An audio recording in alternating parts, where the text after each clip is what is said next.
Passion.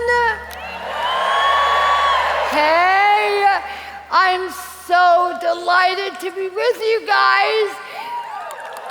Hey, I'm Katherine Wolf, and it is just such a gift to be in this space right now. My life was changed several years ago at Passion Conference, and I am believing that these days, these moments are game changers in your story as well.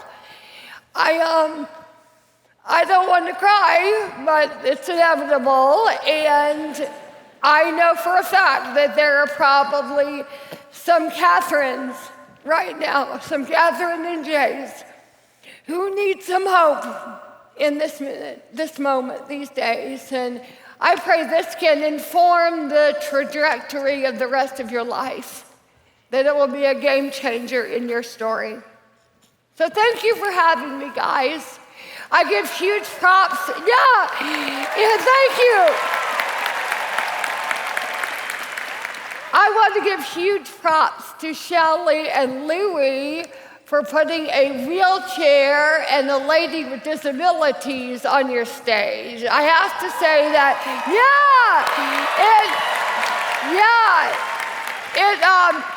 it doesn't happen nearly enough in our world, honestly. They say currently that 20% of our world is people living with disabilities, and yet only 2% are put on display in media contexts, at conferences, in churches. It's not as if there's appropriate representation for the community living with disabilities.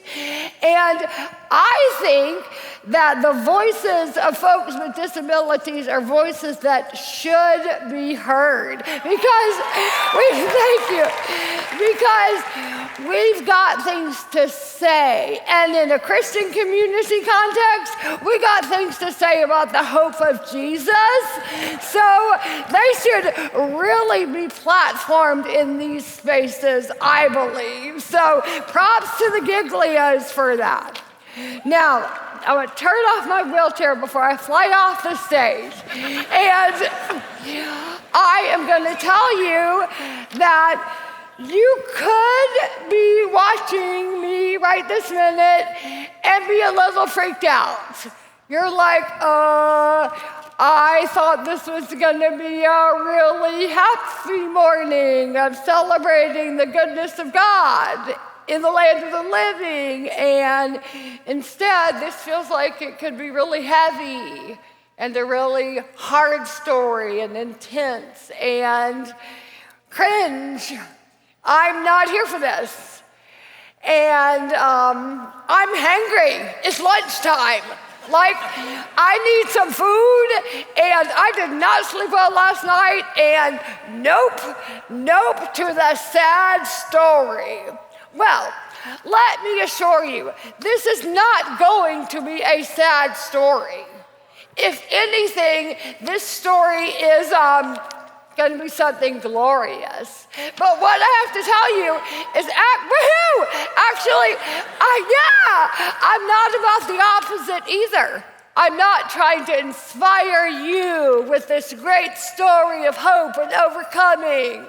I don't really care much about inspiration, because inspiration may last a moment, but it's not going to get you through the long haul. So what I am interested in actually is not inspiration, but application to your life and your story. Because ultimately, that's what matters down the road. Maybe you feel great hearing a message of hope today, but I want you to feel great hearing a message of Jesus encountering your story in 30 years, is the truth. So give me a few moments. I just got a few moments. There's 23 minutes on the clock, which I may go over a moment. Please forgive me. But listen, I know it's been a lot, but hone in. take this moment seriously. This is special. I'm praying that these moments of intersection throughout our time together can impact you for the long haul. Because as we are about to discuss, your life is not a moment, your life is a story that God is writing. So, okay, let's do this, people. So, I've got the, woohoo! So, guys, I've got this wheelchair. You've probably seen it. It's on the outside of my body. But you know what? I believe, I love that you laughed. I believe we've all got wheelchairs inside of us. We've all got invisible wheelchairs. I do too. I didn't get a pass because I have one on the outside. We've all got stuff in our stories that is confining our lives, limiting us, holding us back, right? We've all got wheelchairs. I don't think I need to tell this room that you've got invisible wheelchairs. There are epidemics of mental health issues, of disorders of all kinds, depression, anxiety. Many in this room have no doubt been through nearly unspeakable tragedies.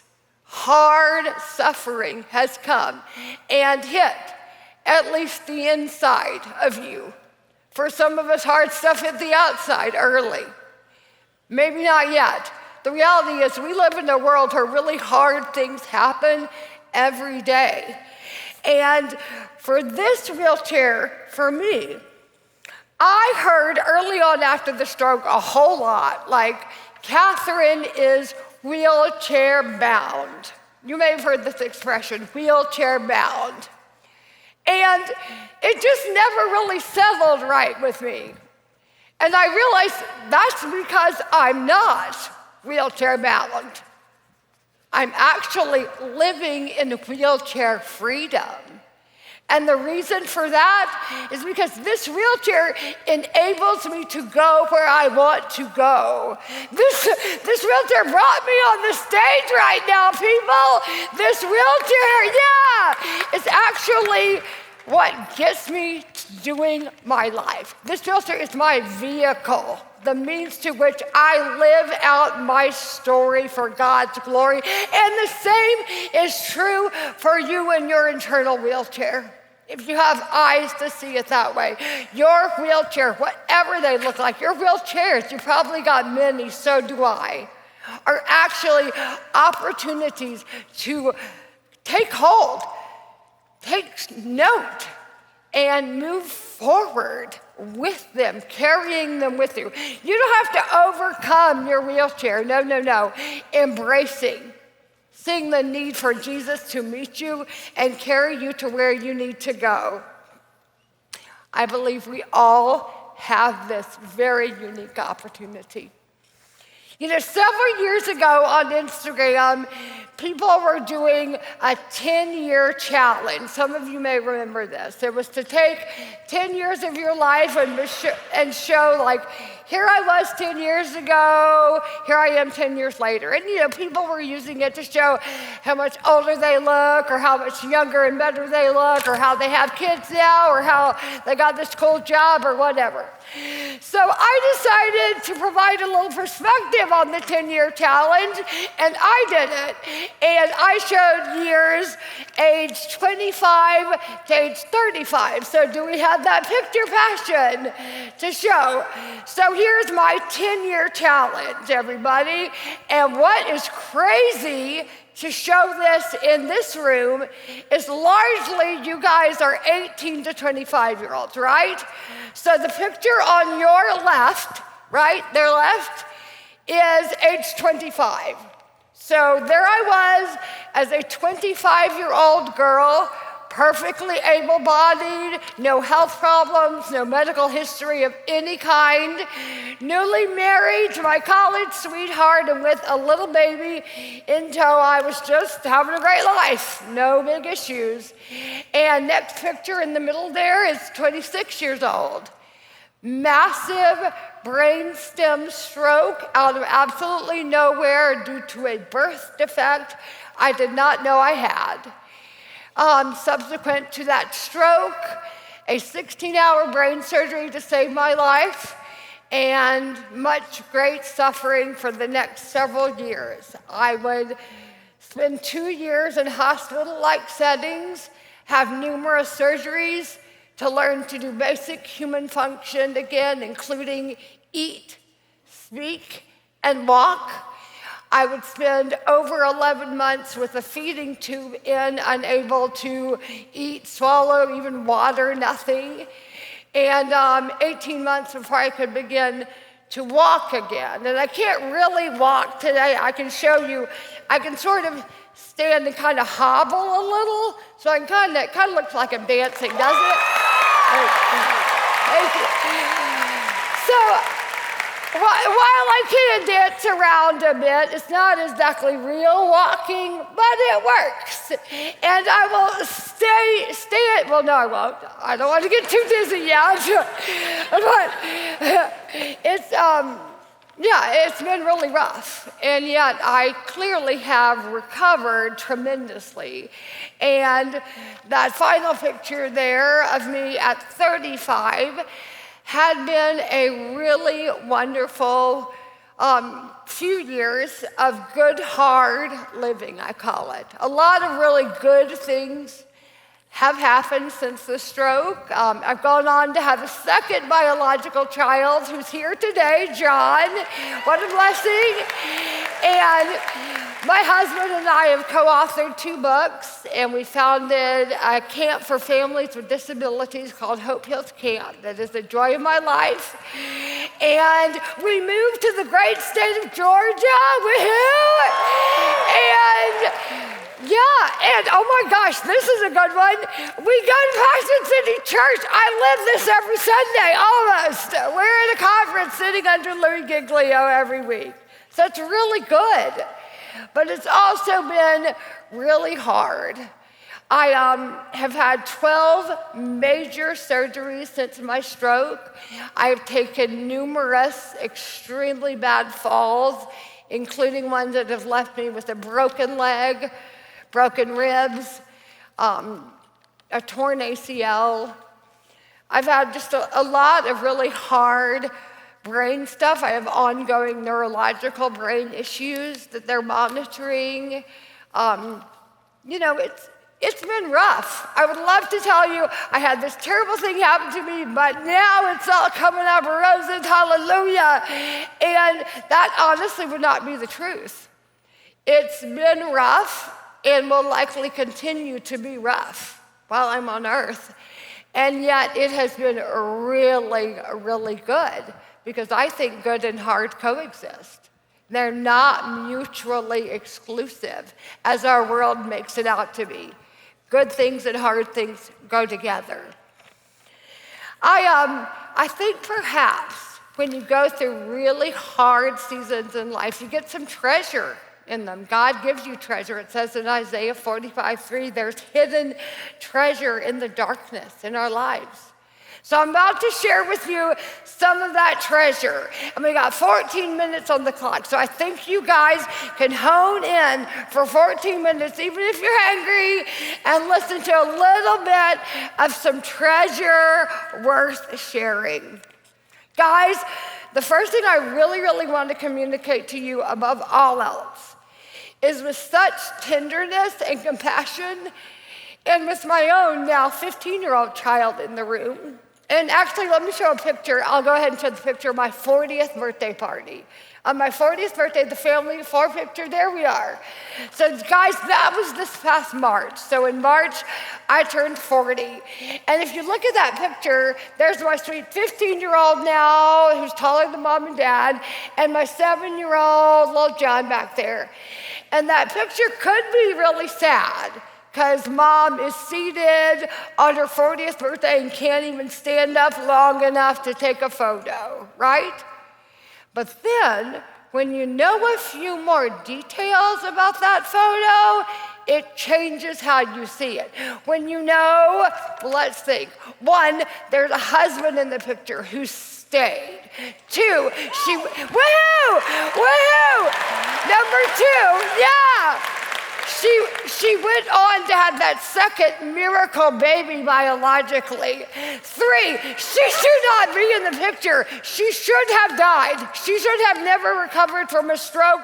She should never have been able to get out of the bed again. And she's sitting there, oh my gosh, and on and on and on.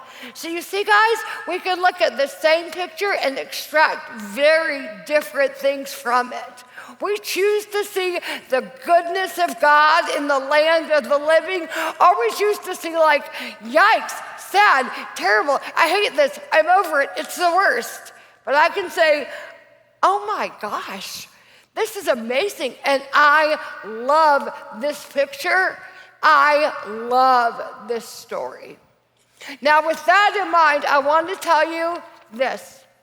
Super profound, get ready. Life is hard. There it is. Maybe you know that very, very well. Maybe you have lived a hard story already. I do not pretend to know your specifics. I say very tenderly that maybe we all need to learn it a bit more. That life is going to be hard if it's not already really, really hard. But I believe we can live so well in the hard. We can do really hard things, I believe. I'm going to stand up to make a different memory in your brain. Because did you know that? Your brain remembers it differently when the speaker is standing. And I don't get that opportunity too much. But here we go. Get ready. And feel free to slap this one on the screen when I say it to make a memory. Everybody, we get to start in everything at the finish line. Start with the finish line. Let me unpack that a bit. Right about now, we are actually all starting things. Did you know that? If you are not 18 to 25 and you are in this room as a door holder or a special guest or something, you're still starting new things. It is a new year. It's 2023. You're starting. It's a new beginning. If you are 18 to 25-year-old, you may have already started, but maybe not, your adult life. And that is what I'm talking about right now. We get to start our adult life with the end of our adult life in mind. I don't know about you, but as an 18-year-old, 19-year-old, 20-year-old, all up in those early 20s, I did not spend a lot of time thinking how I want to end my adult life. And then at 26, I nearly died. It was almost, very, very much almost the end of my life. So maybe right now, for all of us, it is worth considering. How do we get to that finish line? What do we want it to look like when we get there? So with that in mind, number one, you have stunning capacity to do incredibly hard things. I feel like I'm ignoring you. You have stunning capacity to endure incredibly hard things because of Jesus in your story. One more time, I love it. You have stunning capacity to do incredibly hard things because of Jesus in your story. Listen, you are actually anti-fragile. Do you know this?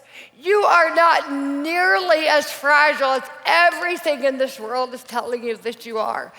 You just aren't. I say that so tenderly with such compassion. But you, with Jesus in your corner, are so much stronger than you think.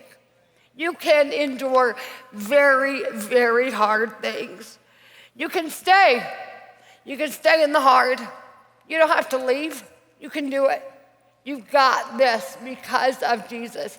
You may have heard the beautiful truth of John 4:4. That greater is he in me than he who is in the world.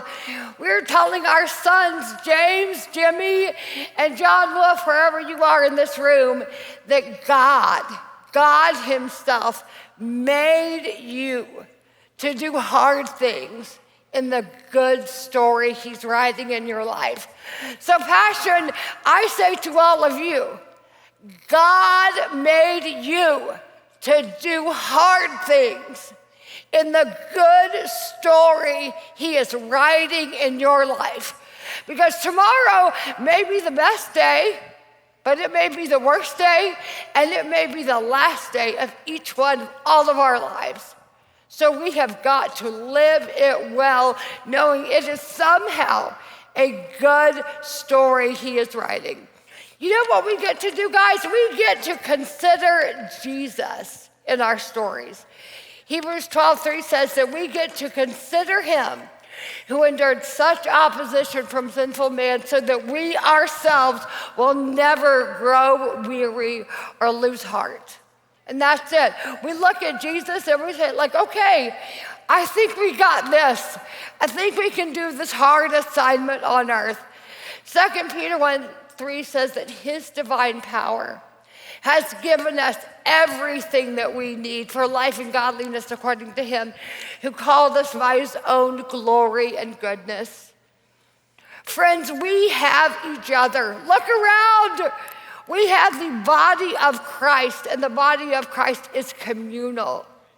We can hope for each other when we don't feel hope ourselves. Plenty of times throughout my ordeal, I felt nearly hopeless. But guess what I get to do? I get to turn to the people who believe the same thing I do, and they hold up my arms when I ain't got an ounce of energy. They are hoping for me when I can't hope for myself. Point number 2, am I going too fast? No. Point number 2, you got this. This is the TikTok generation. You people are used to, woohoo, I'm spicy and fun. Listen up. Get ready. Okay, you right here, right now, can dream new dreams. Oh, mic drop. You can dream new dreams. You are not wedded to merely your childhood dreams. There is so much more. It is so much richer in your adult life. Just wait. It's going to blow your mind, honestly.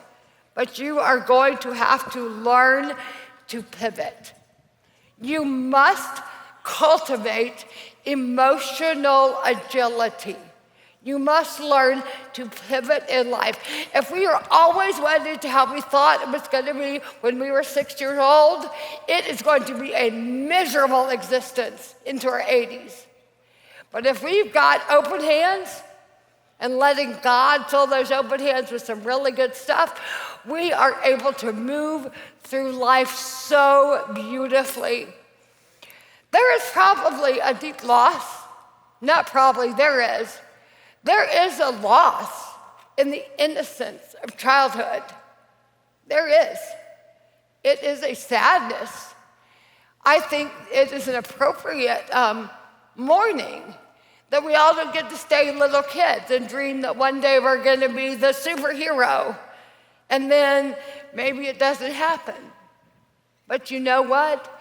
There is a profound beauty to maturing, to growing into the knowledge of Christ, to being able to consider him in our stories and move forward in strength, to suffer well, to rejoice no matter the situation.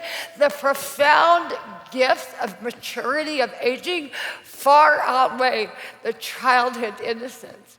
It's how God made it or something that we grow up. It's kind of incredible when you think about it. Maturing is quite a beautiful thing, but a very hard thing. I love the truth of 1 Corinthians 13, 11, and 12. I don't have time to read the whole verse, but basically, let's hone in. I put an end to childish ways. I used to think like a child, and now I'm an adult. And what are we going to do with that? You know, some people spend their whole lives looking for the miracle, don't they? The miracle in their story. But they miss the miracle right in front of them. Let's look at me. So, did I get the miracle? I am profoundly disabled. My hand doesn't work well. My face is paralyzed. I can't walk. I can't drive a car. I have terrible double vision. I'm seeing you guys, and then I'm seeing a blurry image of you guys all up here while I'm talking. I'm deaf in this ear. I could go on and on. I have so many health problems. And yet, I survived a massive stroke and should have died.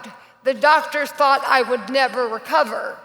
So did I get the miracle? Yeah! Yes, I did. Absolutely. But you know what? The miracle is that I have eyes to see it that way, that I recognize this is a miracle of God.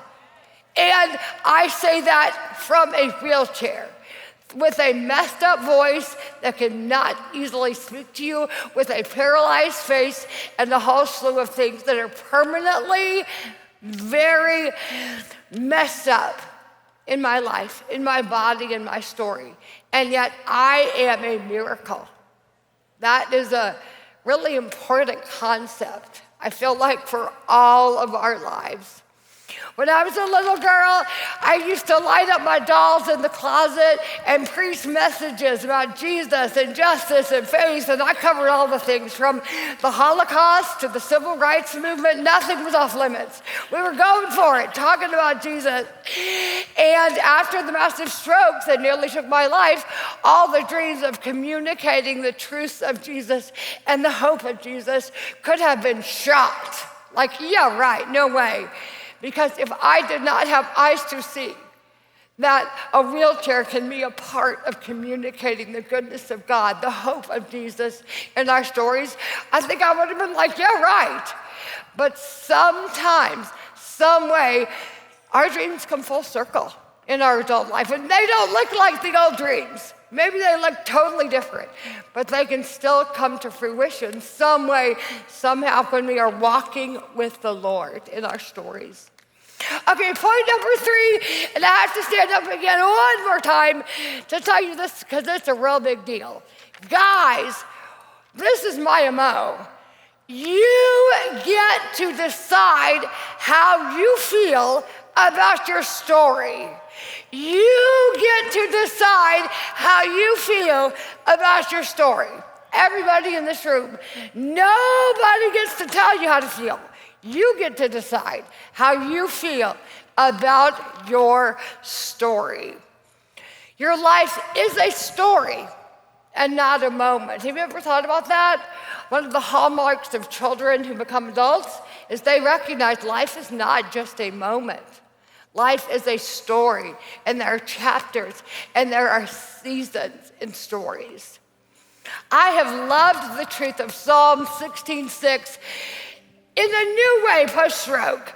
I love the thought that the boundary lines have fallen in pleasant places. That this right here, this is some really good stuff, because boundary lines are keeping you safe. They're locking me in well. I get to love it right here, right now. I don't want her life. I want my life. I don't want his story. I want this story. And the same is true for every single one of us. We get to love lives. Guess what else is within these boundary lines? Am I talking too fast? Guess what's in these boundary lines? The wheelchair. Guess what else is in these boundary lines? Jay Wolf, James and John Wolf, Kim and Frank Sarlo, Mary Ruth and Big Jay Wolf, my family, my friends, my people, my wonderful glory story. That's all in here with all the other stuff. And I love this story. And we get to decide how we feel every moment of every day. Guys, we cannot control what happens to us. We cannot. But we have complete control over what now? Over how we respond to what has happened to us. Do you know this? We get to decide how we move forward after what stuff happens. We decide how we think about it, how we remember it, how we narrate it, how we carry on after what happens. That's very important. You say what's now. All of you. You determine what you do with what you got. It's a very, very powerful concept. We have this camp for families with disabilities. I referenced it earlier. Hope Hills Camp is life-changing. You got to come volunteer or attend if you have disabilities. On the final night of camp, we have a banquet where we invite people to come, all the people at camp to come, and we have a dance party afterwards. We call this banquet the Luke 14 banquet, based on the parable of Luke 14, where the man invites his friends and they don't come, so he invites anybody to come, all the misfits who can't pay him back, to come to the table. And then after this glorious banquet, we have a dance party. Now, I don't know if you're glancing at these pictures right here. I can't look too hard or I start crying out loud because it's just so glorious. Does that look like some really sad stories of pain and loss and struggle? Or does it look like a joyful rebellion to the darkness? Because that is what it is. And that is what we get to do. We get to be joy rebels. Just like at our final night of camp with that dance party. Whoa, those folks have changed my life. There can be joy even in deep darkness when we are celebrating process in our stories and not outcome. When we are considering it all joy. When we are rejoicing no matter the situation and encouraging each other to do that. When we are living that life, it absolutely changes everything. Those friends are dancing in their wheelchairs and in their invisible wheelchairs. They are living in wheelchair freedom. They are celebrating the end of the story that is to come right here, right now. They are waiting for one day.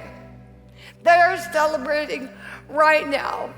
In process, in each one of their very hard stories. You know, we have buried campers who've come to camp and then they've died that year. We have, I've attended funerals of campers, and it has been such joy to know that they celebrated with reckless abandon. They weren't waiting till all was better, their body was cured.